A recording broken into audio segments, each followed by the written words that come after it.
E agora, com a palavra, o professor Daniel Cara.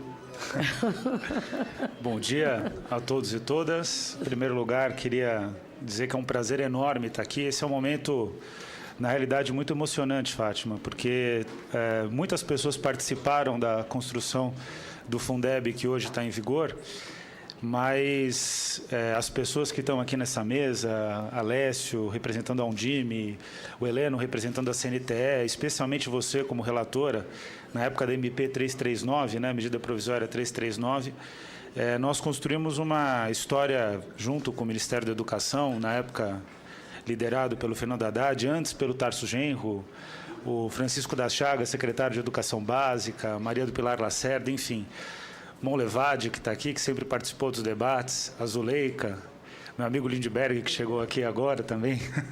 O fato é que o Fundeb é uma legislação, uma política pública de muitas mãos, e muitas vezes a gente vê no debate público brasileiro um equívoco de tentar se atribuir autoria sobre os projetos, mas o que eu acho mais bonito que a Fátima construiu na relatoria dela do Fundeb é que, de fato, o Fundeb foi uma legislação que foi construída por um amplo debate público, que ela mediou e que resultou numa política pública que é, como disse a Silvia Gouveia, responsável por uma distribuição de recursos importantíssima entre estados e municípios e que tem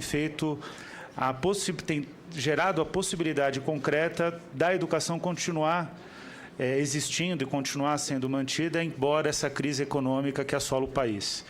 Nesse sentido, eu queria cumprimentar todos os membros da mesa, queria cumprimentar todos os presentes. Tem várias pessoas aqui que fizeram parte da história da construção dessa legislação e de várias outras políticas educacionais. A Cláudia Dutra, que foi secretária da SECADIA, a professora Zuleika Araújo, que aqui no Senado sempre foi uma árdua defensora da educação básica. E dizer que o projeto que a LIDSE construiu e que vai ser relatado por você, Fátima, é um projeto extremamente inovador e é aquilo que, de fato, precisa para que essa segunda geração do Fundeb tenha um efeito não só de distribuir recursos entre os municípios e os estados, mas também propiciar um salto de qualidade na educação. Hoje saiu, a imprensa nacional tem repercutido, eu dei algumas entrevistas, devo dar agora outras entrevistas sobre o novo relatório do OCDE, da Organização para a Cooperação e Desenvolvimento Econômico, sobre o Brasil. O relatório do OCDE é um museu de grandes novidades. Praticamente, a realidade que se traz, sem desconsiderar a importância dos dados. O Gil Vicente dos Reis sempre trabalha com os dados muito bem do PROIFES, né? Ele sabe a importância da gente conseguir ter uma base de dados, uma quantidade de dados que propicia um debate público qualificado sobre educação, mas a realidade é que o Brasil patina já há muitos anos. A gente viveu um período de melhoria constante da educação, na minha opinião, num ritmo aquém do necessário, né? Essa sempre foi a posição da campanha. A gente podia e deveria ter acelerado mais, mas é inegável que o período, especialmente do presidente Lula, os 2 mandatos do presidente Lula, foram 2 mandatos em que os avanços na área de educação eles são incomparáveis com o restante da história brasileira. Mas a realidade é que depois a gente começa a patinar e a gente já se encontra numa situação de praticamente desalento em relação aos dados educacionais, porque eles não melhoram. E isso demonstra que é preciso ter uma política pública estrutural que corrija esse problema. E nós acreditamos que essa política é o Fundeb, na perspectiva do texto apresentado pela senadora Lídice da Mata. No meio do caminho, quando o Fundeb é aprovado, depois na discussão do PNE, a gente incentivou o campo, que a campanha congrega, incentivou a elaboração de algumas pesquisas, e uma delas ela é paradigmática, e eu acho, inclusive, Fátima, se a gente pudesse, Fátima, Lídice, né? Se a gente pudesse ter um debate aqui no Senado que trouxesse essa discussão da capacidade do Fundeb de corrigir as desigualdades educacionais, a gente daria um grande salto no debate. Mas uma tese de doutorado do professor Luiz Araújo, da UNB, hoje professor da UNB, ele demonstra que se o Fundeb tivesse uma complementação da União, ele faz 4 cenários para o Fundeb. Um deles coloca uma complementação da União na ordem de 50% do total do fundo, exatamente aquilo que é proposto pela senadora Lídice da Mata. Se o Fundeb tivesse esse grau de complementação da União, para vocês terem uma ideia, em um ano, o Brasil corrigiria em 12% a desigualdade entre os municípios via índice de Gini. Ou seja, a capacidade de corrigir as desigualdades municipais brasileiras e garantir que todo cidadão desse país tenha uma educação pública de qualidade por meio da implementação do custo aluno qualidade inicial, traria um benefício incomparado àquilo que teve em termos de desenvolvimento na história do nosso país.